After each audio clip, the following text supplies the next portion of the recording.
Praise Lord, जय मसीह की। मैं स्टैनली मैकवान, मेरे YouTube channel Hindi Gujarati Bible study में आपका स्वागत है। मेरे चैनल को आज अभी इसी वक्त आप सब्सक्राइब कर लीजिए और परमेश्वर के ज्ञान में आप बढ़ते जाओ।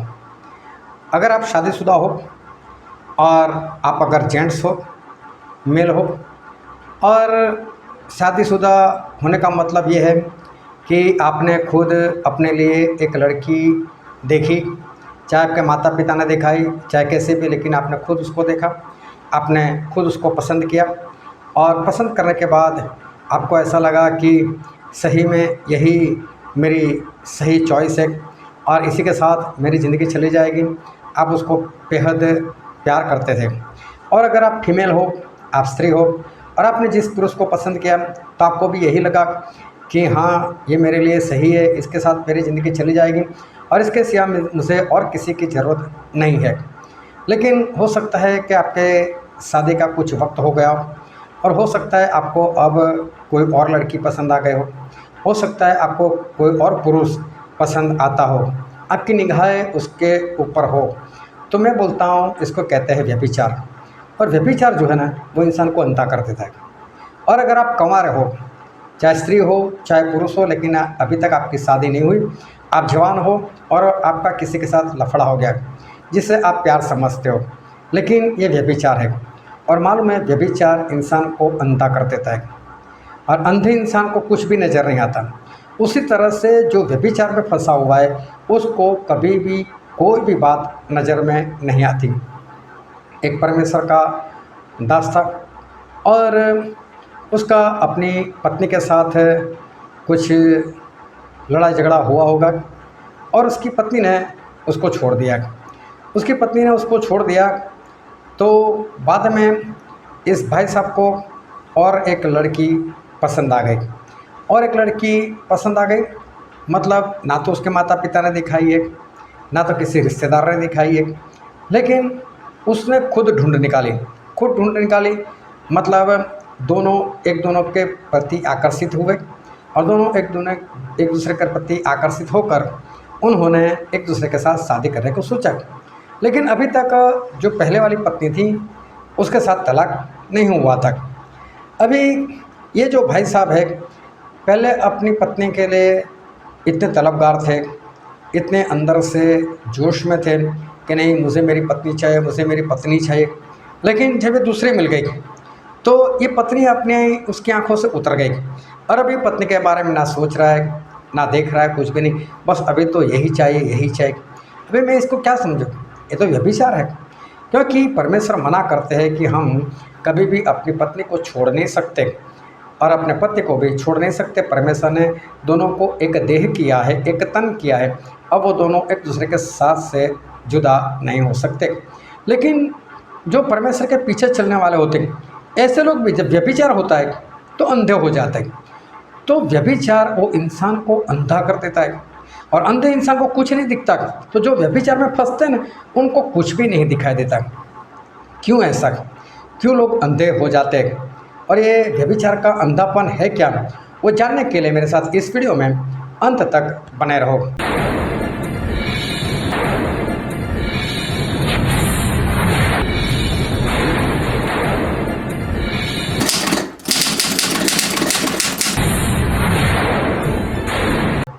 दाऊद राजा तो बाद में बने, लेकिन वो शुरू से परमेश्वर के पीछे चलने वाले व्यक्ति थे और आराधना करने वाले व्यक्ति थे।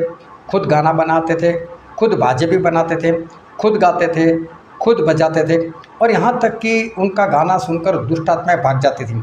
जब शाऊल राजा के अंदर दुष्ट आत्मा आ जाता था तो वो बुलाते थे दाऊद को, और दाऊद जब अपनी वीणा के साथ वो जब गाना गाते थे, परमेश्वर की आराधना करते थे, तो दुष्ट आत्मा भाग जाते थे। तो दाऊद राजा ऐसे बचपन से थे कि परमेश्वर में चलना, परमेश्वर के पीछे चलना। और इतना ही नहीं, जब भेड़ बकरियां चरा रहे थे तो एक बार ऐसा हुआ कि भालू आ गया और भालू ने एक मेमने को उठा लिया। तो दाऊद डरे नहीं, उस भालू के पीछे भागे और उसको ऐसा मारा एक ही बार, वो वहीं पर मर गया और मेमने को छुड़ा लिया। देखो, एक मेमने के प्रति कितना प्रेम। मेमने को भी वो मरने के लिए हवाले नहीं करना चाहते। एक बार तो सिंह आ गया। अभी सिंह सोचो तो कितना बड़ा होता है, उसके सामने एक जवानी में पैर रखने वाले छोटे बच्चे का क्या बनता है? कुछ भी तो नहीं। लेकिन उसने एक भेड़ को उठा लिया और जब वो भागने लगा तो दाऊद उसके पीछे भागे, और उसके पीछे भागे तो वो जो सिंह था वो क्रोधायमान हो गया और उसने दाऊद के ऊपर हमला कर दिया। दाऊद ने उसको एक ही पंच ऐसा मारा और वहीं का वहीं ढेर हो गया। और ये सब कुछ वो परमेश्वर की सहायता से कर सकते थे। तो सोचो, एक भालू को एक ही पंच मारना, एक सिंह को एक ही पंच मारना और उसमें वो मर जाए, कैसा हो सकता है? लेकिन दाऊद जिस तरह से परमेश्वर में चलते थे ना, इस कारण परमेश्वर उनको सहायता करते थे और परमेश्वर उनको इतनी ताकत देते थे कि जिससे वो भालू को मार सकते थे, सिंह को मार सकते थे। इतना ही नहीं, एक बार फलिस्तीनी लोगों के साथ लड़ाई शुरू हो गई तो शाऊल राजा लड़ाई करने के लिए चले गए और दाऊद के 3 जो बड़े भाई थे ना, वो भी तो वहाँ पर फौजी थे, योद्धा थे, वो भी लड़ाई करने के लिए गए थे। अभी क्या हुआ कि 40 दिन हो गए और उस दिन 40वां दिन था। तो दाऊद के पिता ने दाऊद को बोला कि दाऊद, तू जा तो लड़ाई को देख कर आ, तेरे भाई लोग क्या करे वो देख कर आ। आज 40वां दिन है लेकिन कुछ पता नहीं चल रहा है, कौन हारा कौन जीता, लड़ाई कैसे चल रही, तू जाकर देख कर आ। दाऊद तो खुश हो गए, चलो लड़ाई देखने को मिलेगी, वहाँ पर चलते। और दाऊद तो वहाँ पर जाने के लिए निकल पड़े। जब दाऊद वहाँ पर जाने के लिए निकल पड़े और वहाँ पर पहुँचे तो हुआ ऐसा था कि गुलियत नाम का एक योद्धा, वो हर रोज़ बाहर निकलता था और हर रोज़ बाहर निकल कर इतना बोलता था, इस्राएल वालों, हे यहोवा के लोगों, डरपोक लोगों, ये वो गालियाँ बोलना, परमेश्वर को गालियाँ बोलना, निंदा करना। बोले ताकत हो तो लड़ने के लिए आओ, तुम में से लड़ाई करने के लिए मेरे साथ आएगा और मेरी सेना से मैं लड़ाई करने के लिए आऊँगा। अगर मैंने उसको मार दिया तो तुम लोग हार गए, तुम हमारे दास बन जाओगे, गुलाम बन जाओगे, और उसने मुझे मार दिया तो हम तुम्हारे गुलाम। क्यों पूरी सेना लड़े? क्यों पूरी सेना लड़कर बहुत लोग मार दिए जाए? इससे अच्छा कोई एक मरेगा। बात भी देखने जाओ तो उसकी सही थी, लेकिन गोलियत ऐसा वैसा कहाँ था, वो तो राक्षस पुत्र था, 9.5 फुट की उसकी हाइट थी, चौड़ा भी इतना होगा, योद्धा था। अभी सोचो उसकी तलवार कितनी लंबी होगी, कौन उसको मारने के लिए जाएगा। लेकिन 40 से दिन दाऊद वहाँ पर पहुँच गए और दाऊद ने सारी बातें देखी। और दाऊद ने जब देखा कि गोलियत के साथ कोई लड़ाई करने के लिए नहीं जा रहा, किसी में इतनी हिम्मत नहीं, तो उसने शाऊल राजा को बोल दिया, मैं जाऊँगा लड़ने के लिए। शाऊल ने देखा छोटा बच्चा क्या लड़ाई करेगा, लेकिन चलो छुटकारा तो होता है, ये जाएगा तो ये मरेगा, कोई बात नहीं, हम गुलाम बन जाएंगे, लेकिन कम से कम मरने से तो बचेंगे। दाऊद को वहाँ पर गोलियत के सामने लड़ने के लिए भेज दिए। दाऊद चले गए। दाऊद चले गए और मालूम क्या लेकर गए, क्योंकि जब शाऊल ने अपने कपड़े पहनाए, मतलब बख्तर वगैरह पहनाया, टोप पहनाया, तो दाऊद को तो अच्छा ही नहीं लगा, वो तो बहुत भारी लगा। दाऊद तो चल नहीं पाए।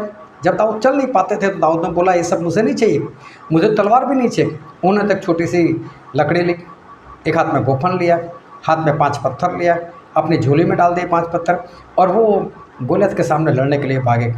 और इतना ही नहीं, एक ही पत्थर ऐसा मारा कि गोलियत को ये जो जगह ना, यहाँ पर अंदर घुस गया और गोलियत मर गया। अभी दाऊद ने ऐसे काम किए थे। उसके बाद दाऊद देखो तो दाऊद की भलाई को देखो तो दाऊद के सामर्थ्य को देखो तो बहुत लंबी बात है, लेकिन मैं सारी बात करना नहीं चाहता। लेकिन चलते चलते चलते अब दाऊद राजा बन गए। अब दाऊद राजा बन गए। दाऊद राजा ने और भी लड़ाइयाँ की, चारों ओर सभी लोग दाऊद से डरने लगे और सभी राजा जो थे वो डर कर बैठ गए और सभी ने दाऊद को बोल दिया, दाऊद हमारे साथ लड़ाई मत करना, हमको मत मारना, हम तुझे हर साल पैसे देते रहेंगे लेकिन हमें तेरे साथ लड़ाई नहीं करनी। ऐसा होगा, सब लोग दाऊद से डरते थे। अभी सोचो कितनी बड़ी बात हो गई। अभी दाऊद ने देखा कि सब लोग मुझसे डर रहे, अब चारों ओर से शांति है। परमेश्वर ने दाऊद को चारों ओर की शांति दी। अब दाऊद एक बार दिन में सो गए। देखो, जिनको रात में सोने को नहीं मिलता था, लेकिन अभी दाऊद दिन में सो गए। क्यों? चारों ओर की शांति थी। तो जब सो गए और शाम को सोकर उठे तो अपने महल के छत के ऊपर वो ऐसे ही घूम रहे थे। जब ऐसे ही घूम रहे थे तो अचानक उन्होंने देखा तो वहाँ पास में कोई घर था, और घर था उरिया हित्ती का।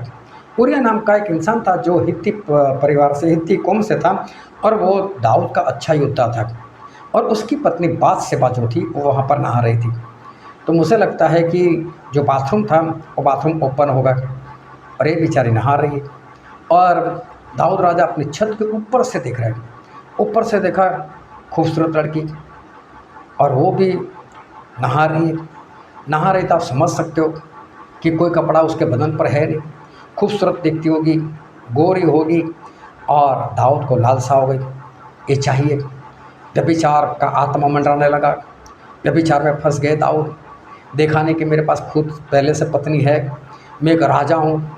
ये उरिया वो तो मेरा अच्छा योद्धा है, वो अभी भी लड़ाई चल रही है, वो तो मेरे लिए लड़ाई करने के लिए गया है, वो तो मेरा विश्वास योग्य, मेरा दास है, मेरा फौजी है, और ये तो उसकी पत्नी है। क्या उसके साथ मैं व्यभिचार कर सकता हूँ? लेकिन व्यभिचारण अंधा कर देता है। दाऊद जैसे राजा जो खुद गाना लिखते थे, आराधना करते थे, परमेश्वर की आराधना करते थे, उनकी आराधना से दुष्टात्मा भाग जाते थे, ऐसा व्यक्ति व्यभिचारण अंधा कर दिया उनको। कुछ नहीं दिखाई दे रहा, ना कोई अपना फौजी दिखाई दे रहा है, ना फौजी की कोई, ना उनको उरिया हित्ती दिख रहा है, ना उसकी विश्वास योग्यता दिखाई दे रही है। वो तो बिंदास, बस मैं तो मारूंगा इस, मैं तो, मुझे तो चाहिए स्त्री। और देखो उससे किसी को बोला जाओ स्त्री को लेकर आओ, उसको बोलो दाऊद बुला रहे हैं। अभी कोई लोग गए होंगे और दाऊद के बारे में कहा कि दाऊद तुझे बुला रहे हैं, अभी राजा है तो आना ही पड़ेगा। लेकिन बड़ी बात क्या थी मालूम? बातशेबा भी दाऊद से खुश थी। दाऊद भी दिखने में अच्छे होंगे, हट्टे कट्टे, बोले चलो इसके साथ और मजा आएगा। तो ये भी तो खुश थी, ये भी अंदर से व्यभिचार के लिए तैयार ही थी। दोनों इतने अंधे हो गए कि स्त्री ये नहीं देख रही है ये राजा है और मेरा पति अपनी जान जोखिम में डालकर मेरे लिए लड़ाई करने के लिए गया है। ना दाऊद को ये दिखाई देता है कि मेरा योद्धा लड़ाई करने के लिए गया है और मैं उसकी पत्नी को अकेले में उसके साथ शरीर संबंध बना रहा हूँ, मैं व्यभिचार कर रहा हूँ। ना दाऊद को दिखता है ना बातशेबा को दिखता है, दोनों व्यभिचार में फंस गए। अभी एक दिन कहाँ हुआ, ये तो होता ही रहा, होता ही रहा। अभी दाऊद ने देखा कि लड़की तो बहुत अच्छी है, बातशेबा भी पूरा रिस्पॉन्स दे रही। अभी दोनों को तो ऐसा ही लगता होगा हम प्यार कर रहे हैं, ये प्यार नहीं है, ये व्यभिचार है। तो दाऊद ने पूछा इसका पति है कौन? तो पता चला उरिया हित्ती। बोले कहाँ है? लड़ाई करने के लिए गया, बुलाओ उसको। इसको बुलाया और एक खत लिखा। खत में ऐसा लिखा जो सेनापति थे योआब, उनके नाम पर, और योआब को ऐसा लिखकर भेजा कि योआब जब लड़ाई करने के लिए जाओ उरिया को सबसे आगे रखो, लड़ाई करते करते अंदर चले जाओ, उरिया को सबसे आगे रखो, और फिर आप लोग एक एक दो दो कर कर सारे योद्धा पीछे हट जाओ, उरिया को अकेला छोड़ दो। और ऐसा करोगे तो उरिया अकेला दुश्मन लोगों से कितना लड़ेगा, मार दिया जाएगा। अभी देखो आइडिया कैसा लगा दाऊद ने। क्या ये मर्डर की योजना नहीं है? ये तो मर्डर है, लेकिन मर्डर किसके लिए? बातशेबा के लिए। बातशेबा चाहिए बस, लेकिन उरिया तो उसका पति है। अरे कितना विश्वास योग्य योद्धा था दाऊद के लिए, मालूम उसने पहले जान जोखिम में डाली थी। लेकिन व्यभिचार इंसान को अंधा कर देता है, व्यभिचार इंसान को अंधा कर देता है। इंसान अंधा हो जाता है, भूल जाता है मैं परमेश्वर का दास हूँ, और भूल जाता है मैं आराधना करता हूँ, मेरी आराधना से दुष्टात्मा भाग जाता है। व्यभिचार उसको अंधा कर देता है। और देखो जब लोग, ये चिट्ठी भी किसके हाथों भेजी मालूम? उरिया हित्ती के हाथों भेजी। उरिया गया, योआब को दिखाया, योआब ने पढ़ लिया, योआब को पता चल गया क्या करना चाहता है, योआब ने वैसा ही किया। और उरिया हित्ती लड़ते लड़ते मर गए, क्योंकि अकेले पड़ गए, सारे योद्धा पीछे हट गए और दुश्मन ने उनको घेर लिया और उनको ख़त्म कर दिया। उरिया मर गए। जब पता चला उनके गम के दिन खत्म हुए, वैसे ही दाऊद ने बातशेबा को अपने घर बुला लिया, बाकायदा अभी तो रानी बना कर रखा। जब विचार करते रहे, हर रोज़ शरीर संबंध बांधना, हर रोज़ जब विचार करना, होता गया। होते होते ऐसा हुआ कि वो प्रेग्नेंट हो गई, बच्चा भी हो गया। और बच्चा हो गया तब परमेश्वर ने नातान को बुलाया, ए नातान तू जा, वो भविष्यवक्ता थे, दाऊद के पास जा और दाऊद को जाकर बोल कि तूने व्यभिचार किया है, तूने उरिया हित्ती को मरवा कर तू खूनी बन चुका है, ऐसा काम करता है तू, जाकर बोल। अभी दाऊद तो राजा है, नातान भी डर रहे, कैसे बात बताऊँ कैसे नहीं। नातान गए वहाँ पर और वहाँ पर जाकर दाऊद को बात बताए। दाऊद एक कहानी बताता हूँ, एक घटना हुई है बोले हमारे देश में। बोले क्या हुआ? तो बोले कि इंसान था, बहुत धनवान था, उसके पास बहुत सारी भेड़ बकरियाँ थी और उसके सामने गरीब इंसान रहता था, उसके पास एक ही बकरी थी और बकरी को अपनी बेटी की तरह पाल पोस कर बड़ा करता था, उसके साथ ही सोता था, अपने साथ सुलाता था, अपने साथ उस बकरी को खिलाता था, बड़े प्रेम से उसको रखा था, अपनी बेटी के समान प्यार देता था उसको। एक दिन उस धनवान के पास कुछ रिश्तेदार आए, अब उनके लिए खाना बनाना था, उसके पास काफ़ी भेड़ बकरी थी, कुछ भी काट कर खिला सकता था, लेकिन उसने निगाहें कहाँ पर लगाई? उस गरीब की बकरी के ऊपर, और उसने गरीब की बकरी छीन ली, उसको काट कर खिला दिया। बोला अब क्या कर रहे हैं? दाऊद ने तलवार निकाली। कौन है वो मूर्ख? किसने मेरे राज्य में ऐसी हिम्मत की? ये तो घिनौना अपराध है, ये पाप है, वो जिंदा नहीं बचेगा, लाओ उसको मेरे सामने, मैं अभी ख़त्म कर देता हूँ। लेकिन ये तो सिर्फ कहानी थी। और मालूम है, नाथन ने बताया दाऊद वो तू है।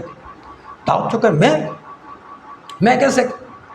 बोले परमेश्वर ने तुझे इतनी सारी पत्नियां दी, एक से ज़्यादा पत्नियां दी थी, सभी अच्छी सभी खूबसूरत, और तुझे इतना बड़ा राज दिया, बच्चे दिए, परमेश्वर ने तेरे लिए क्या कुछ नहीं किया? और अभी भी तू और मांगता तो और परमेश्वर देते। लेकिन उरिया हित्ती जो तेरा अच्छा योद्धा था, विश्वास योग्य था, तेरे लिए जान जोखिम में डाल रहा है, उसकी पत्नी को तूने अपनी पत्नी बना ली, उसके साथ व्यभिचार किया, उसके साथ शरीर संबंध बनाया, यहाँ तक कि वो प्रेग्नेंट हो गई। उसके पति को तूने आइडिया से मरवा दिया। लोगों को ऐसा लग रहा है कि जैसे वो लड़ाई में शहीद हो गया। किसको बेवकूफ़ बनाता है दाऊद? और आज तुझे उस बात से एक बच्चा भी पैदा हो गया, व्यभिचार यहाँ तक आ गया तेरा। अभी देखो, दाऊद जब किसी की बात सुनते हैं तो क्रोध में आ जाता है, तलवार निकाल देते, किसने ऐसा काम किया? तो खुद ने इतना व्यभिचार किया, यहाँ तक कि उसको बेटा भी गया, उसको पता ही नहीं चला। सही में दाऊद को पता नहीं चला कि मैं इतना आगे बढ़ चुका व्यभिचार में। जितने लोग व्यभिचार में हैं उनको नहीं पता चलता हम कितना आगे निकल गए। व्यभिचार उनको अंधा कर देता है, अंधा कर देता है। चाहे परमेश्वर कितना बड़ा दास हो फिर भी वो अंधा हो जाता है। मैं आज आपको बोलता हूँ, कहीं आप तो व्यभिचार में नहीं? क्या आप शादीशुदा हो? आप पति हो? क्या आपको अपनी पत्नी को छोड़कर और किसी के साथ भी रिश्ता है क्या? दिखाई नहीं देता आपको क्या? आप अंधे हो गए हो? आप पीछे नहीं मुड़ रहे हो क्योंकि आप अंधे हो चुके हो? आप क्या पत्नी हो? आपके पति को छोड़कर कोई और पुरुष आपको पसंद आने लग गया है? क्या आप उसके पास जा रही हो, उसको अपने घर पर बुला रही हो? क्या आपको पता नहीं चल रहा है? आप अंधी हो गई हो, पीछे नहीं मुड़ रही हो? आप कमा रहे हो, किसी के साथ ऐसा रिश्ता है क्या आपका जो बिना शादी नहीं रख सकते? आपको पता नहीं कि आप अंधे हो गए? हाँ, मैं बोलता हूँ आप अंधे हो चुके हो। व्यभिचार अच्छे भले को अंधा बना देता है। आज आप अंधे हो चुके हो। अगर व्यभिचार में हो तो पीछे मुड़ो, वापस मुड़ जाओ, जाग जाओ, अपनी आंखें खोलो।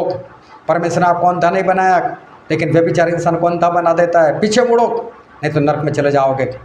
बच जाओ आज, परमेश्वर आपको आशीष दे। आमीन।